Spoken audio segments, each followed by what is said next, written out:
మనం చూసుకున్నట్లయితే గత నిన్న మొన్న కూడా మనం చెప్పుకున్నాము. ఎక్కువ కూడా ప్రతిపక్ష పార్టీ నేతలు కానీ, ప్రతిపక్ష నాయకులు కానీ, ప్రతిపక్ష ప్రజలు కానీ చేస్తే ఒక ధర్నాకు కొంత అర్థం ఉంటుంది. సో వింతగా విచిత్రంగా ఏంటంటే ఇప్పుడు తెలంగాణ పార్టీలో కాంగ్రెస్ లక్ష్యంగా బీఆర్ఎస్ అయితే నిరసనలు చేస్తూ ఉన్న పరిస్థితి అయితే నెలకొంది. ఎందుకు అనేది మనం గత కొన్ని రోజుల నుంచి చూస్తూ ఉన్నాము. రేవంత్ రెడ్డి చేసిన హాట్ కామెంట్స్ గురించి అయితే నిరసనలు అయితే వ్యక్తం చేస్తున్నారు. దాదాపు నిన్నగాక మొన్నే మనం దశాబ్ది వేడుకలు చేసుకున్నాము. ఇటు చూస్తే ఈ రోజు 10 రోజుల నిరసన కార్యక్రమాలు అయితే కేటీఆర్ అయితే పిలుపునిచ్చారు. సో చూసుకున్నట్లయితే పార్టీలో ఆత్మీయ సమ్మేళనాలు జరుగుతూ ఉన్నాయి. ఆత్మీయ సమ్మేళనాలు జరిగినాయి, దశాబ్ది వేడుకలు జరిగినాయి. ఇప్పుడు చూసుకున్నట్లయితేనేమో 10 రోజుల కార్యాచరణతో అయితే రైతులను కడుపుకొని రైతులు వేదికగా చేసుకొని ఇప్పుడు కాంగ్రెస్ పార్టీ మీద అయితే ధర్నాలు చేస్తున్న పరిస్థితి నెలకొంది. దీని మీద పూర్తి అప్డేట్స్ మా రాజు ప్రతినిధి అందిస్తాడు. రాజు, చెప్పండి, ఎందుకు 10 రోజుల పాటు చేయాల్సిన పరిస్థితి నెలకొంది, అది దట్టు అధికార పార్టీ?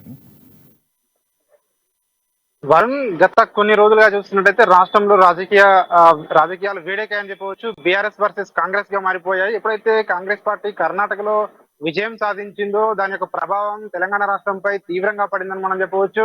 ఈ నేపథ్యంలోనే కాంగ్రెస్ పార్టీ గ్రాఫ్ ఒక్కసారిగా పెరగడం ప్రారంభించింది. అదేవిధంగా బీజేపీ గ్రాఫ్ ఒక్కసారిగా తగ్గిపోయిన పరిస్థితి మనం చూసాం. ఈ నేపథ్యంలోనే గత కొన్ని రోజులుగా ఏదైతే రాష్ట్రంలో అధికారంలో ఉన్న బీఆర్ఎస్ పార్టీ 2 టర్మ్లు కూడా అధికారంలోకి రావడం జరిగింది, 2014లో 2018లో. సో తెలంగాణ ఉద్యమంలో పోరాడని చెప్పేసి ప్రజలు కూడా 2 సార్లు మాకు అధికారం కట్టబెట్టారని చెప్పి పలుమార్లు సీఎం కేసీఆర్ కూడా చెప్పడం జరిగింది. ఈ నేపథ్యంలోనే ప్రజలకు కూడా 2018 మేనిఫెస్టోలో కానివ్వండి, 2014లో కానీ కొన్ని హామీలు అయితే బీఆర్ఎస్ పార్టీ ఇవ్వడం జరిగింది. అందులో ముఖ్యంగా రైతులకు రుణమాఫీ, ₹1,00,000 రుణమాఫీ చేస్తామని చెప్పి బీఆర్ఎస్ మేనిఫెస్టోలో పెట్టింది. అదే విధంగా ఉద్యోగ కల్పన, అంటే ప్రభుత్వ ఉద్యోగాలు కూడా ఇంటికో ఉద్యోగం అని చెప్పి కూడా బయట ప్రకటించిన సందర్భం చూసాము. అలాగే టీఎస్పీఎస్సీ లో కూడా భారీగా ఉద్యోగాలు కానీ డిఎస్సి వేసి ఉద్యోగాలు నియామకాలు చేపడతామని చెప్పి ఏదైతే వాగ్దానాలు చేశారో ఆ వాగ్దానాలు అయితే ఇప్పటి వరకు నెరవేరలేదు. రైతుల్లో గానీ, ముఖ్యంగా యువతలో గానీ తీవ్రంగా పార్టీపై వ్యతిరేకత ఉంది. ఈ నేపథ్యంలోనే తాజాగా అమెరికాలో పిసిసి చీఫ్ రేవంత్ రెడ్డి చేసిన ఏదైతే వ్యాఖ్యలు ఉన్నాయో అందులో కొంత భాగాన్ని బీఆర్ఎస్ పార్టీ తీసుకుని తమకు అనుకూలంగా మార్చుకునే ప్రయత్నం చేస్తా ఉంది. ఇప్పుడు ప్రజల్లో గాని, యువతలో గాని, రైతుల్లో గాని వ్యతిరేకత ఉంది. ఆ వ్యతిరేకతను అధిగమించేందుకు బీఆర్ఎస్ పార్టీకి ఇది ఒక అంది వచ్చిన అంశంగా కూడా చాలా మంది భావిస్తా ఉన్నారు. ఈ నేపథ్యంలోనే ఇప్పటికే మంత్రులు కానివచ్చు, రాష్ట్రంలో బీఆర్ఎస్ మంత్రులు, ఎమ్మెల్యేలు, ప్రజాప్రతినిధులు దీనిపై ఇదివరకే ధర్నాలు కూడా నిర్వహించడం జరిగింది. అయితే ఆ ధర్నాలకు పోటీగా కాంగ్రెస్ పార్టీ కూడా సబ్ స్టేషన్ల వద్ద కూడా ధర్నాలు నిర్వహించడం జరిగింది. సబ్ స్టేషన్ల వద్ద ఉన్న లాగ్ బుక్స్ ను కూడా తీసుకొని 24 గంటల కరెంట్ ఎక్కడ వస్తుందో చెప్పండి అని చెప్పి కూడా వాళ్ళు చూసాం మనం. ఈ నేపథ్యంలోనే లాగ్ బుక్స్ ను కూడా స్వాధీనం చేసుకుంది. ఎక్కడ కూడా లాగ్ బుక్స్ ప్రస్తుతం లేతా ఉన్నారు. ఈ నేపథ్యంలోనే ఈ అయితే ఉన్నాయో కాంగ్రెస్ పార్టీ చేసినటువంటి కామెంట్స్ ను బీఆర్ఎస్ పార్టీ తనకు అనుకూలంగా మార్చుకోవడానికి సిద్ధమైంది. రైతు వేదికలు అంటే దాదాపు 2600 రైతు వేదికలు ఉన్నాయి తెలంగాణ రాష్ట్ర వ్యాప్తంగా. ఈ రైతు వేదికలు అన్ని కూడా ప్రభుత్వ సొమ్ముతో నిర్మించినవి. ఏదైతే ఉపాధి హామీ పథకం ఉందో దానిలో నుంచి, అదే విధంగా రాష్ట్ర వ్యవసాయ శాఖ నుంచి సంయుక్తంగా కలిపి నిధులతో నిర్మించిన రైతు వేదికల దగ్గర బీఆర్ఎస్ పార్టీ ఈ రోజు నుంచి 10 రోజుల పాటు ధర్నాలు చేయాలని నిర్ణయించింది.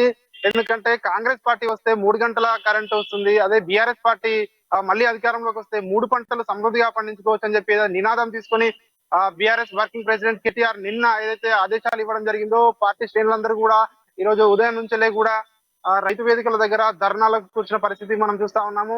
అయితే ఇప్పటికీ ప్రతిపక్షాలు అయితే విమర్శిస్తా ఉన్నాయి, అధికార పార్టీ అయ్యింది ధర్నాలు చేయడం ఏమిటి, ముఖ్యంగా 24 గంటల కరెంట్ ఇవ్వకపోగా ప్రతిపక్షాలు అయితే ఆరోపించాయో దానికి వ్యతిరేకంగా ప్రతిపక్షాలను ఎక్కడ మాట్లాడనివ్వకుండా ఒక బుల్డోజ్ చేస్తున్నారనే విమర్శలు కూడా ఒకవైపు వస్తున్నాయి.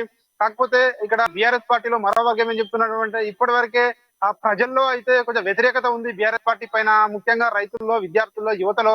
ఆ వ్యతిరేకతను కప్పిపుచ్చుకోవడానికి, దాన్ని మరపించడానికే ఇలాంటి చర్యలు చేపడతా ఉన్నారు. ఇలాంటి ధర్నాలకు కానీ, కార్యక్రమాలకు కానీ సో బీఆర్ఎస్ పార్టీ పిలుపునిస్తుందని చెప్తా ఉన్నారు. మనం చూసుకోవచ్చు, గతంలో 21 రోజుల పాటు ప్రభుత్వం అధికారికంగా తెలంగాణ రాష్ట్ర దశాబ్ది ఉత్సవాల పేరుతో జూన్ 2 నుంచి కూడా 21 రోజుల పాటు 105 కోట్లు ప్రభుత్వ ధనం వెచ్చించి కూడా బీఆర్ఎస్ పార్టీ ప్రచారం చేసుకుందని చెప్పి కూడా విమర్శలు వచ్చాయి.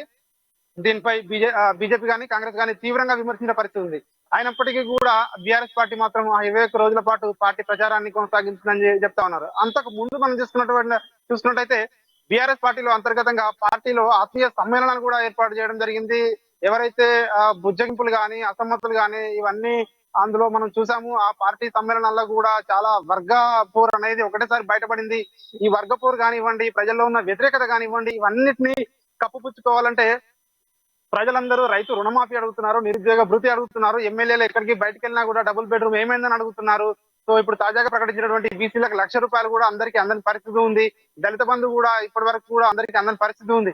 ఈ నేపథ్యంలోనే కాంగ్రెస్ పార్టీ చేసినటువంటి వ్యాఖ్యలు బీఆర్ఎస్ పార్టీకి అందివచ్చిన అవకాశంగా కూడా భావిస్తా ఉన్నారు. దీన్ని ఇలాగే ఎన్నికల వరకు కూడా కొనసాగించాలి, దీన్ని వదిలిపెట్టకూడదని చెప్పి బీఆర్ఎస్ పార్టీ నిర్ణయించినట్టుగా కూడా మనకు తెలుస్తా ఉంది. ఈ నేపథ్యంలోనే ఈ రోజు నుంచి మొదలుకొని 10 రోజుల పాటు అన్ని గ్రామాల్లో కూడా ధర్నాలు చేయాలని చెప్పి నిర్వహించారు. ఈ ధర్నాలకు వేదికగా రైతు వేదికలను చేసుకోవాలి, అక్కడికి రైతులను భాగస్వాములను చేయాలని చెప్పి కూడా బీఆర్ఎస్ పార్టీ నిర్ణయించింది. అయితే ప్రతిపక్షాలు విమర్శిస్తున్నా కూడా బీఆర్ఎస్ పార్టీ మాత్రం ఈ ధర్నాలతో ముందుకు వెళ్తున్న పరిస్థితి ఉంది వారం. అట్లయితే ఇక్కడ బీఆర్ఎస్ పార్టీ ఏమో రైతులకు మేమిచ్చాము మేమిస్తున్నాం అని చెప్పుకుంటే అసలు ఫ్రీ కరెంట్ ఇచ్చింది, ఉచిత కరెంట్ ఇచ్చింది, 24 గంటల కరెంట్ ఇచ్చింది కాంగ్రెస్ పార్టీ అని రేవంత్ రెడ్డి ఏదైతే వర్గం ఉందో అందరూ చెప్పుకుంటా ఉన్న పరిస్థితి కనిపిస్తుంది. కానీ ఇక్కడ కీలకంగా ఉంది ఎవరు అంటే రైతులు. సో రైతుల వాయిస్ అనేది ఇంపార్టెంట్. బట్ రైతులు ఎవరికి సపోర్ట్ చేస్తున్నారు, ఎవరి వాగ్దానం వాళ్ళు నిజమే వీళ్ళు ఇచ్చారు లేదా వాళ్ళు ఇచ్చారు అండ్ రైతులు ఎవరి మాట వింటున్నారు, ఎవరికి చెప్తున్నారు? అధికార ప్రతిపక్షాలు విమర్శించుకున్నప్పటికీ కాంగ్రెస్ పార్టీ ఏమో 24 గంటల కరెంట్ రావడం లేదని చెప్పి లాగ్ బుక్స్ కూడా బయట పెట్టిన పరిస్థితి మనం చూసాము.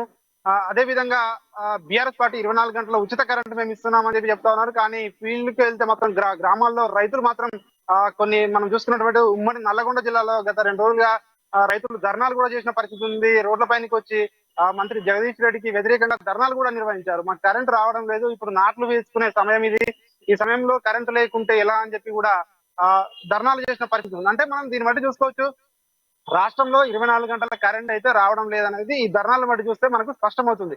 కానీ ప్రభుత్వం మాత్రం 24 గంటల కరెంట్ ఇస్తున్నామని చెప్పి వాటి ప్రతిపక్షాలను కానీ ఇటు ఎవరైతే అడుగుతున్నారో వాళ్ళని కానీ విమర్శించే ప్రయత్నం చేస్తున్నది. దానిపైకి ఎదురుదాడి దిగే ప్రయత్నం కూడా ప్రభుత్వం చేస్తా ఉంది. ఈ నేపథ్యంలో రైతులు మాత్రం చాలా మంది చెప్తా ఉన్నారు 24 గంటల కరెంట్ అయితే రావడం లేదు అని చెప్పి చెప్తా ఉన్నారు.